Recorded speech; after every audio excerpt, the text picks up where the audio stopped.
Kemudian meningkatkan daya saing wilayah dan komoditas untuk keberlanjutan ketahanan pangan nasional misalnya. Dan yang ketiga adalah memperkuat kelembagaan petani dalam mengakses informasi, teknologi, prasarana.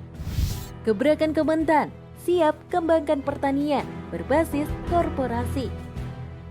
Sebelum menonton video ini, tarik nafas dulu dan jangan lupa untuk subscribe dan aktifkan loncengnya. Menteri Pertanian Syahrul Yassin Limpo dan Menteri Koperasi dan Usaha Kecil Menengah Teten Masduki bersama Rektor Institut Pertanian Bogor yang diwakili oleh Dekan Fakultas Pertanian Sugiyanta menandatangani perjanjian kerjasama untuk meningkatkan produksi pangan nasional dan kesejahteraan petani berbasis korporasi. Syahrul Yassin Limpo dalam keterangan tertulis mengatakan pihaknya menandatangani Memorandum of Understanding dari beberapa rancangan kerja dari beberapa program yang kita sepakati antara Menkop dan IPB.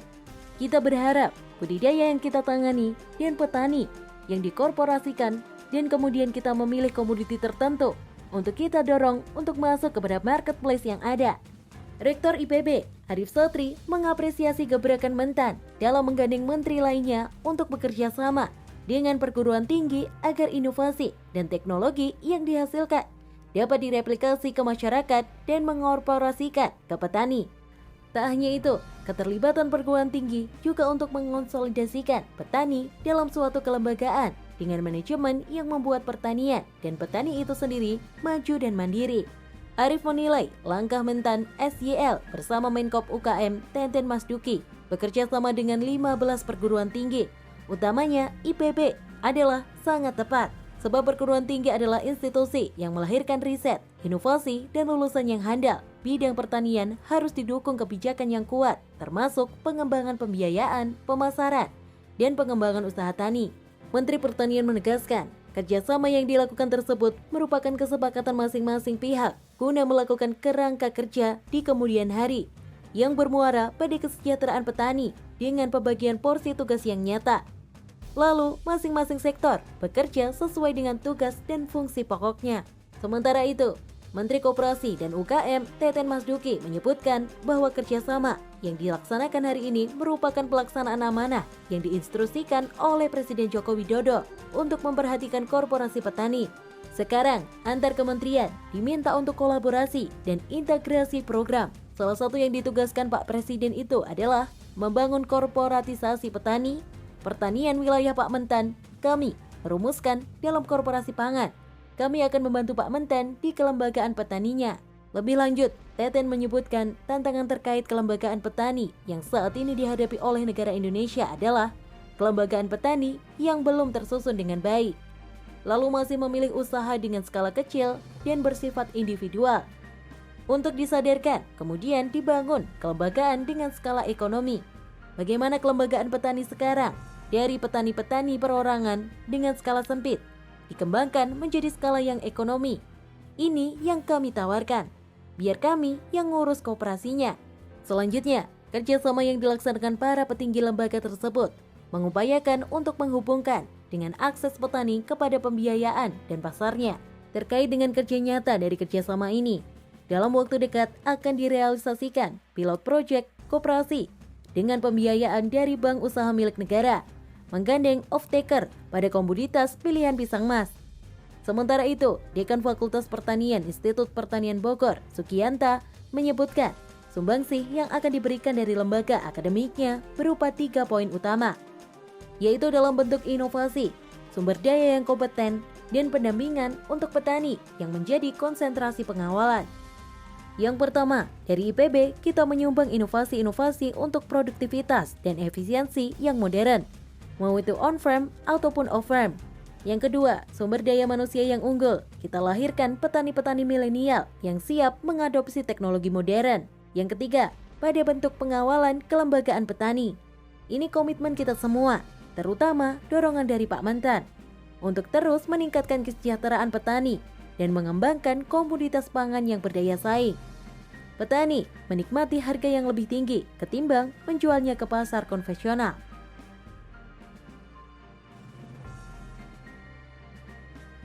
Ingin tahu lebih menarik? Yuk simak video selanjutnya. Di Indonesia sendiri, pemerintah menargetkan dapat memproduksi 600.000 unit kendaraan listrik roda 4 dan 2,45 juta roda 2. Peningkatan permintaan kendaraan listrik. Bentuk ketegasan Luhut dalam pembuatan baterai mobil listrik di Indonesia. Sebelum menonton video ini, tarik nafas dulu dan jangan lupa untuk subscribe dan aktifkan loncengnya. Pabrik bahan baku baterai kendaraan listrik pertama di Indonesia milik Harita Group resmi berproduksi di kawasan Obi, Halmahera Selatan, Maluku Utara. Peresmian dilakukan oleh Menko Bidang Kemaritiman dan Investasi. Adapun pabrik ini nantinya akan dioperasikan oleh PT Halmahera Persada Legend. MHP merupakan produk antara dari proses pengolahan dan pemurnian nikel kadar rendah sebelum diproses lebih lanjut menjadi nikel sulfat dan kobalt sulfat. Saat ini, Harita juga sedang mengembangkan fasilitas produksi lanjutan untuk menghasilkan nikel sulfat dan kobalt sulfat yang merupakan material utama baterai kendaraan listrik. Menurut Luhut, kehadiran pabrik ini akan mendorong pengembangan hilirisasi ke depan untuk mendukung industri kendaraan listrik. Pemerintah, kata dia, akan mendukung pengembangan HPAL di Indonesia. Apalagi, produksi ini akan ikut berkontribusi penuh untuk mewujudkan cita-cita dalam upaya penurunan kadar emisi dari penggunaan kendaraan berbahan bakar fosil. Kedepannya, kendaraan listrik diprediksi akan mendominasi dan menggantikan kendaraan berbasis bahan bakar minyak atau BBM. Pemurnian nikel dengan teknologi hidrometalurgi HPAL menghasilkan produk yang sangat bermanfaat dalam upaya mengurangi emisi, serta sangat mendukung konservasi mineral khususnya nikel. Menteri Koordinator Menko Bidang Kemaritiman dan Investasi Luhut Binsar Panjaitan menargetkan pada tahun 2023 mendatang, Indonesia akan memiliki rantai pasok industri baterai litium terintegrasi. Dia yakin Indonesia memiliki cadangan untuk menjadi pemain kunci di industri baterai listrik. Hilirisasi masuk ke nikel ore, suplainya sampai ke nikel untuk mengembangkan mobil listrik. Pihaknya mengira sekarang berjalan dan kita berharap 2023 kita sudah memiliki baterai listrik. Berdasarkan data tahun lalu, dia menyampaikan bahwa ekspor baja juga mencapai lebih dari ekspor kendaraan. Padahal dulu, ekspor kendaraan selalu menjadi primadona. Luhut mengatakan, Indonesia punya potensi luar biasa di bidang energi terbarukan karena sekarang ini kelihatannya fosil energi sudah menjadi musuh bersama. Secara bertahap, pemerintah Indonesia juga sudah bisa mempensiunkan power plant batu bara karena perbankan internasional pun sudah tidak mau lagi mendanai energi fosil. Lebih lanjut, pihaknya menerangkan, fokus investasi pemerintah saat ini ada di sektor kesehatan dan hilirisasi SDA. Jadi apakah hilirisasi itu memberikan nilai tambah, lapangan pekerjaan, dan keuntungan lainnya? Hilirisasi nikel juga membuat ekspor besi dan baja meningkat. Untuk itu, pihaknya perlu dukung dan terus didorong untuk terjadi peningkatan investasi agar ada penambahan jalur produksi, sehingga kita mendapat sebesar-besarnya manfaat dari proses produksi ini. Dilansir dari market.business.com, Menteri BUMN Erick Thohir menjelaskan kebijakan hilirisasi industri baterai mobil listrik merupakan bagian dari upaya pemerintah mengurangi ekspor bahan mentah. Pasalnya, Indonesia menjadi negara utama produsen nikel, bahan baku utama baterai mobil listrik. Dengan alasan tersebut, pemerintah BUMN akhirnya membentuk konsorsium besar yang terdiri atas PT Pertamina, PT Perusahaan Listrik Negara, PT Indonesia Aluminium atau Holding BUMN Tambang, serta PT Aneka Tambang Tbk. BUMN tersebut akan mengurusi aktivitas pengembangan baterai EV dari hulu hingga ke hilir, dari penambangan hingga berbentuk baterai, dan distribusinya di dalam dan di luar negeri. Erick Thohir menargetkan melalui kerjasama di berbagai perusahaan multinasional yang saat ini sudah ada komitmen, yakni CAGL dan LG Chem, Indonesia dapat memproduksi baterai EF pada 2023. Erick menjelaskan saat ini komoditas asal Indonesia telah menjadi salah satu kekuatan sejak lama. Harga komoditas pun terus meningkat saat ini, baik nikel, batu bara, kelapa sawit, karet, tembaga, dan kakao.